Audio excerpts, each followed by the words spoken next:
Hi friends, स्वागत है आप सबका आपके अपने चैनल पीटीएच के एजुकेशन के अंदर। बेसिकली ये जो सिलेबस का रिडक्शन हुआ था 30% का, तो जैसे ही आपका लेटेस्ट सिलेबस आया है तो सबसे पहले मैं आपको बता दूं कि जितने भी टॉपिक्स डिलीट हुए हैं वो मैं एक एक करके बारीकी से समझा सकता हूं, और कौन से क्वेश्चंस जो वहाँ से नहीं पूछे जाएंगे वो भी दिमाग में अच्छे से बिठा के रखिएगा। और इस वीडियो को उन सभी फ्रेंड्स के साथ शेयर करिएगा जो क्लास 12th में है। चलिए एक एक करके स्टार्ट करते हैं। सबसे पहले मैं आपको बताता हूँ कि क्लास 12th में क्या क्या चीज़ें आपकी डिलीट हुई है, पहले वो चीज़ आप देख लीजिए अच्छे से। ठीक है, डिलीटेड टॉपिक में अगर मैं आपको समझाऊं यहाँ पर, तो सबसे इंपॉर्टेंट चीज़ मैं आपको एक एक करके बता रहा हूँ, ध्यान दीजिएगा बहुत बारीकी से। पहले बात कर लेते हैं मैक्रो इकोनॉमिक्स की। मैक्रो इकोनॉमिक्स में यूनिट नंबर 2 जो है बेसिकली वो मनी एंड बैंकिंग, जो कि थी आपके 6 मार्क्स की। 6 मार्क्स की जो यूनिट है, इसमें से सिंपल सा मैं अगर आपको कहूँ तो यहाँ पर जो टॉपिक डिलीट हुआ है, मैं आपको ध्यान देना कि दोनों बातें बताता हूँ, आपको पढ़ना ही पड़ेगा सारा टॉपिक ये, ठीक है, क्योंकि ये दूसरे वाले हिस्से में कवर हो जाता है। यहाँ पे जो मॉनेटरी पॉलिसी है, यानी कि मॉनेटरी पॉलिसी आपकी डिलीट हो गई है, सिंपल सा मैं आपको समझाऊं।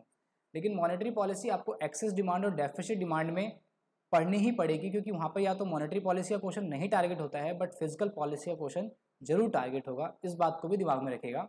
यानी कि control of credit through like bank rate, CRR, SLR, repo rate, reverse repo rate, open market operation and margin requirement, इनके मीनिंग डिलीट हुए हैं खाली, ठीक है। अब इनके जो इम्पैक्ट होते हैं तो वो एक्सेस डिमांड और डेफिसिट डिमांड वाले टॉपिक में कवर होंगे ही होंगे, ठीक है। मैं फिर बोल दूं कि इसको आपको पढ़ना ही पड़ेगा।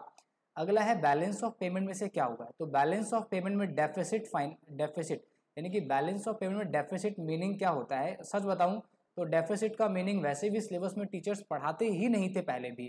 तो डेफिसिट किस कॉजेज की वजह से होते हैं, तो ये डिलीट नहीं हुआ है, पहली बात ये सिलेबस में था ही नहीं, ठीक है। तो आपको ये सिर्फ और सिर्फ एक लड्डू खिलाया गया है। उसके बाद determination of exchange rate in a free market. Free market में यहाँ पर मैं अगर कहूँ लाइक अगर मैं कहता हूँ करेंसी की डिमांड और सप्लाई, तो यहाँ पर मार्केट क्या होती थी, इक्विलिब्रियम में होती थी। ये वाला टॉपिक आपका क्या हो गया है, डिलीट हो गया है। और इस वाले टॉपिक के क्वेश्चंस आपको पिछले 10 साल में एक बार भी देखने को नहीं मिलेंगे, ठीक है। तो ये भी आप यानी कि आप सिंपल सी चीज़ समझ लीजिए, मैक्रो के अंदर जो चीज़ डिलीट हुई है वो आपको पढ़नी है, बट फिर भी आपका दिल करे तो वहाँ पर लास्ट वाले चैप्टर में यानी कि एक्सचेंज रेट के डायग्राम्स ना पढ़ सकते हैं आप। और बैलेंस ऑफ पेमेंट डेफिसिट का मीनिंग तो पहले भी था ही नहीं, और आप उसको डिलीट ही माने पहले से ही। अब बात कर लेते हैं इंडियन इकोनॉमिक डेवलपमेंट में। मैं बहुत खुश हूँ क्योंकि 12th क्लास में कुछ भी डिलीट नहीं हुआ है, सिर्फ और केवल समझाया गया। 30% केवल एक जोक है आपके लिए।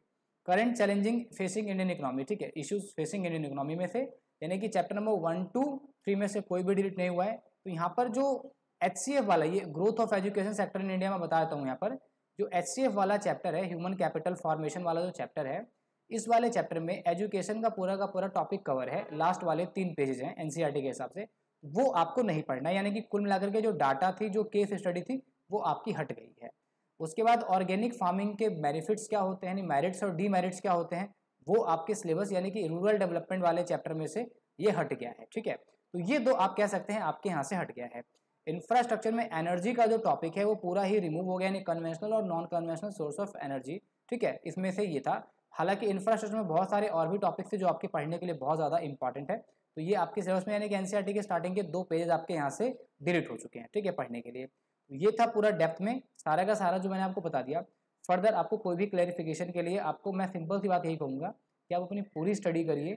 और मतलब मैं सिंपल चीज़ ये कहूँगा कि 1-2 पेज ना पढ़ने से आपको कुछ भी वैसे भी नहीं होने वाला है। तो सिंपल सी चीज़ कि आप पूरा ही पढ़िए, ज़्यादा अच्छा यही रहेगा, क्योंकि आप अपने नॉलेज के साथ सेक्रीफाइस मत करिएगा। Thank you so much for watching this video.